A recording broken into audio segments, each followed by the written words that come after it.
Клиниката за гинекологија за 4 години исплатила 120.000 евра на фирмата Inbox Stoil за да им ги чува медицинските досие и административните документи. Новото раководство смета дека ова е непотребен трошок и оптоварување на буџетот во ситуација кога на клиниката нема основен медицински материјал, кревети, нокници за пациентките, инкубатори, респиратори, монитори и инструменти во операционите сали. Од податоците на Бирото за јавни набавки може да се види дека оваа фирма добивала на многу тендери на државните институции и најчесто била единствен понудувач на тендерите.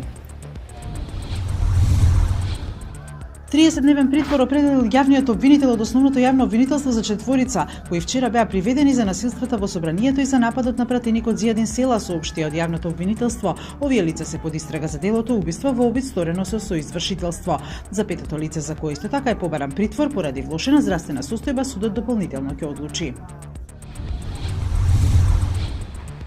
ВМРО ДПМН соопшти дека пратеничката група на коалицијата ќе поднесе амандман на законот за амнестија или ќе предложи посебен закон за прекин на постапката и ослободување на лицата учесници во немилите настани од 27 април. Од СДСМ одговорија дека со ова ВМРО ДПМН признава дека стои зад настаните од крвавиот четврток, велат дека нема амнестија за оние кои се обидоа да убиваат пратеници.